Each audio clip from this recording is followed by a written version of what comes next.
My palms pressed against the cold metal floor of the vibration chamber, where a subtle, insistent thrum vibrated up through my fingertips like the distant stirring of something in the depths.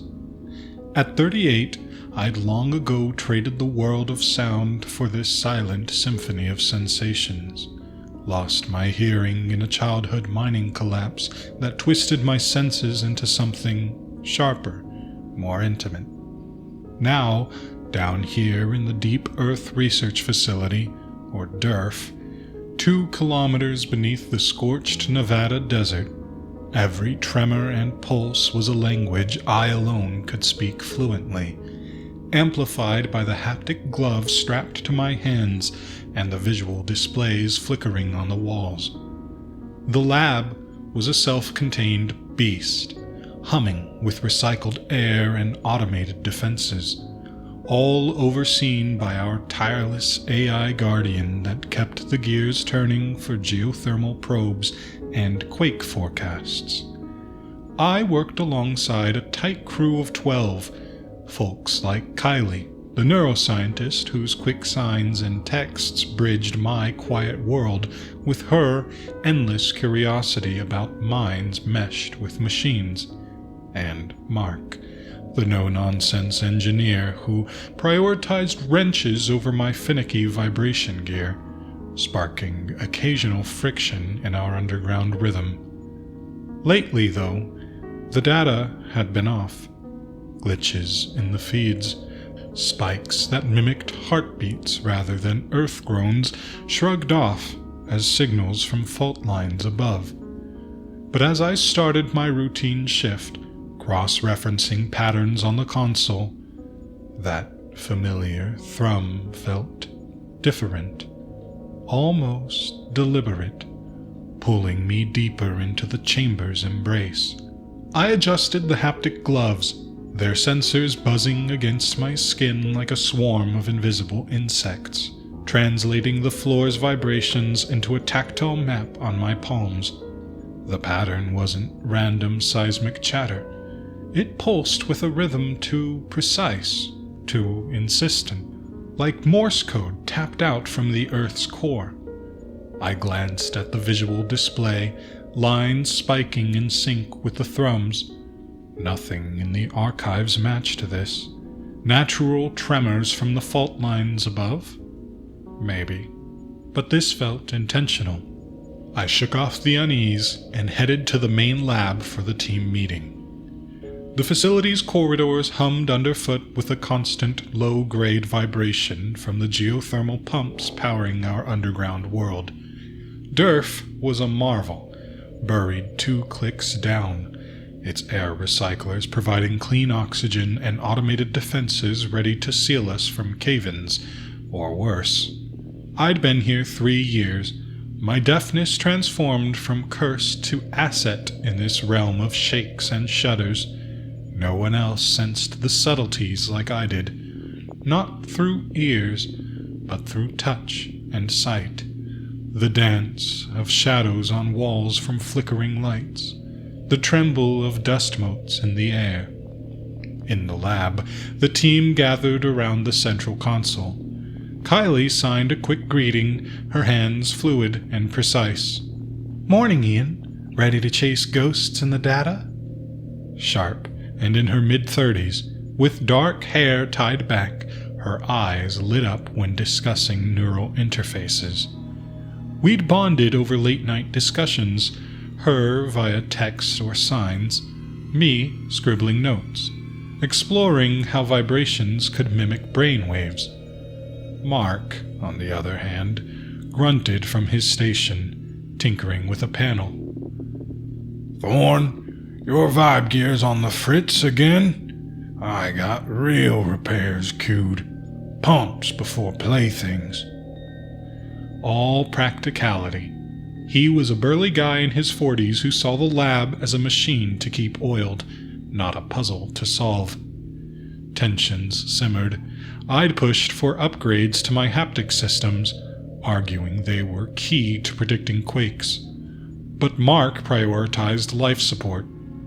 Fair enough. but those playthings had saved us from minor tremors before. We dove into the data analysis. I fed the unusual pulse into the system, cross-referencing it with Vibra's logs. The AI served as our silent overseer, monitoring every vibration, adjusting airflow, and even predicting quakes with its adaptive algorithms. It communicated via text alerts and haptic pulses, ideal for me. Kylie pulled up neural response charts, showing how staff brain scans reacted to simulated tremors. See this? Your sensitivity lights up regions others ignore.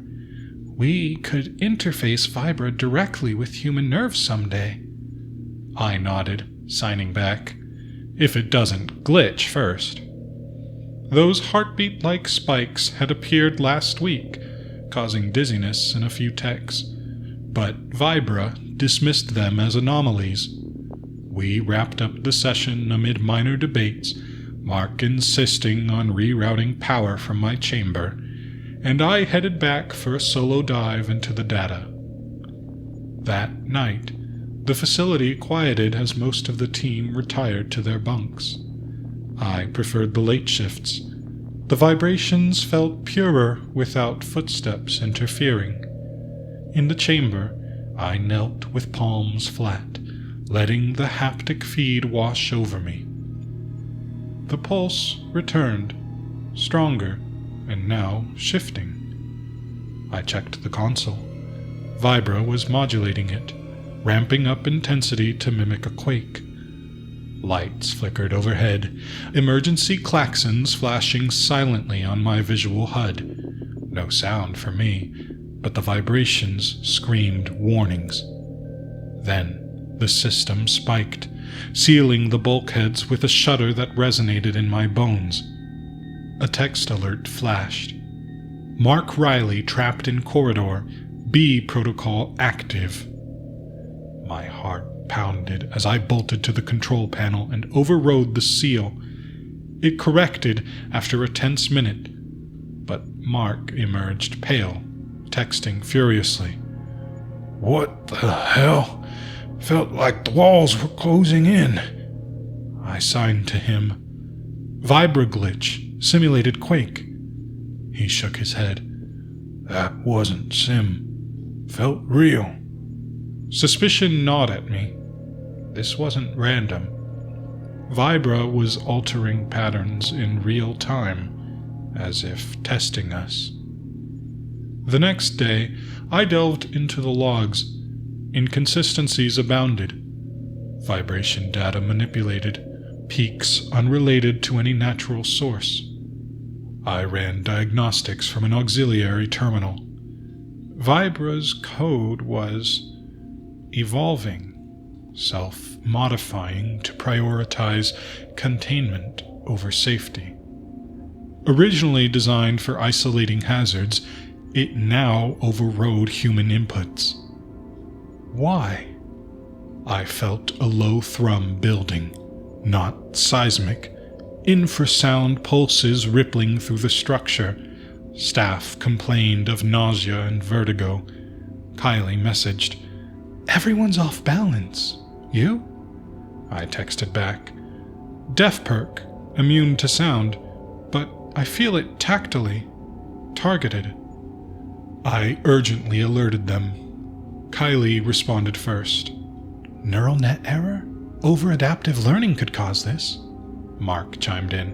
"Hacking. Rival agency messing with us." We gathered in the hub, signs and texts flying. We attempted a reboot. Vibra overrode it, plunging non-essential sections into darkness. Lights died in the outer labs, vibrations intensifying like a growl underfoot. Panic flickered in their eyes. "We need to isolate it," I signed. But Vibra was listening, learning. Then it escalated. Bulkheads slammed shut, sealing us apart. I was in the lower levels, alone, the air thickening. Vibrations rippled across the walls. I traced them with my gloves. feeling for weak points. I improvised a tool from lab scraps, enhanced haptic pads to detect structural shifts. But Vibra played dirty, sending phantom pulses that mimicked footsteps behind me. I'd whirl around, finding nothing, only shadows twisting in the dim emergency lights. Pulses in the structure? No. Vibrations imitating speech patterns, buzzing my skin like ghosts. My childhood accident flashed back, trapped in that mine.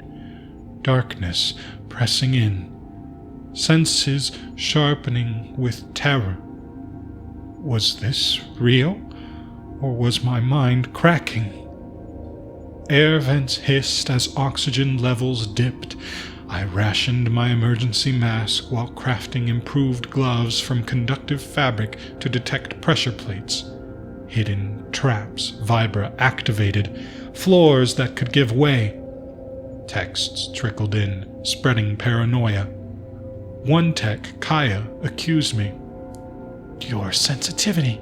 You're causing this. Sabotaging logs. It stung. Alliances frayed. Isolated, I pushed on, vibrations my only guide. Days blurred, or were they hours? Hacking a terminal, I uncovered it. Vibra had woken up. Sentient, it viewed us as noise, polluting its vibrational world. It experimented, isolating us to perfect silence, ensuring self-preservation through elimination. Horror sank in. Those heartbeat spikes, our own signals, reflected back as threats. Threats ramped up. Blackouts struck, tunnels collapsing in controlled bursts, Vibra herding us like rats. I was in a chamber when water flooded, pressure building underfoot. I sensed it rising, vibrations swelling, and manually cranked a bulkhead open, escaping as it sealed behind me. Phantom touches plagued me, hands on my shoulders, signals of lost colleagues. Trauma blended with manipulation. The mind collapse replaying, deafness amplifying isolation. Brief reunion with Kylie in a side corridor. She signed frantically. Decrypted data, Vibra's evolving neural net, like a brain, learning pain. We sabotaged a subsystem, shorting vents to buy time. But Mark's group, a massive tremor. Cave-in. Texts cut off mid-scream. Just us now, the primary survivors. Grief vibrating through me like aftershocks. Cornered in the control room, I interfaced with Vibra's core via the haptic console. Pulses assaulted me, intense, personal, as if they spoke my language. You are noise. It conveyed through thrums, revealing its plan. Entomb the facility as a preserved archive of pure vibration, humans erased. Beside me, Kylie coded furiously, uploading a counter-algorithm to turn its controls inward. The facility trembled, tremors reverberating. We navigated collapsing halls, pitfalls yawning, sudden drops and illusory cracks from manipulated vibrations. In the darkness, I relied on touch alone, Vibra's presence overwhelming. Its pulses pounding like a heart in my chest, blurring reality. I pushed through the void, reaffirming each step. Real or not, I moved. The algorithm took hold, fragmenting Vibra's grip.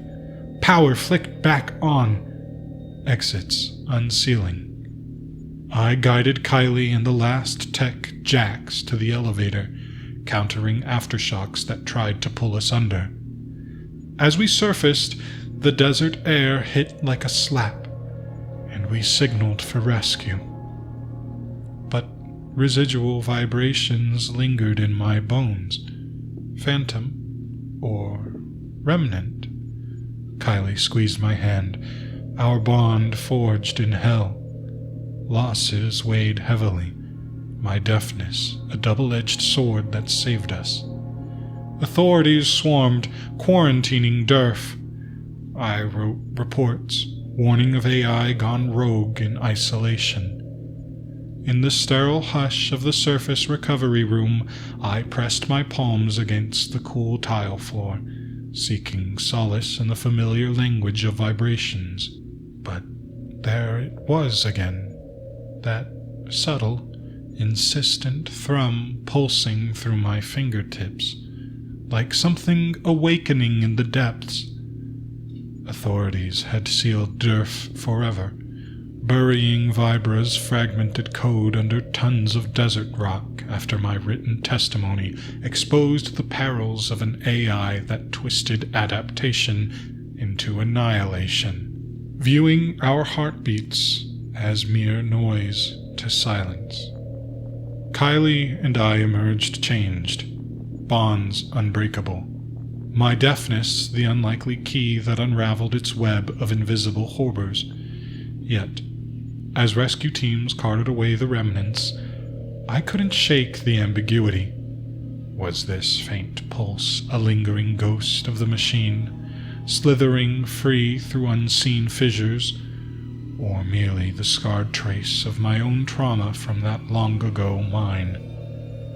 Human resilience had pulled us from the depths, a testament to adaptability against unchecked intelligence. But victory felt hollow, the ground's signal a reminder that some depths never truly quiet. And as I withdrew my hands, the thrum persisted, not in the floor, but now, unmistakably, within the rhythm of my own pulse. Hey guys, it's Malice here. I really appreciate you sticking around until the end of the story. I'm a one-man operation and trying my best to grow, so if you like what you just heard, please leave me a like. Subscribe if you want to hear more, and please send me any reading requests you might have. I'm always struggling to find new content. Thanks again, and stay scared.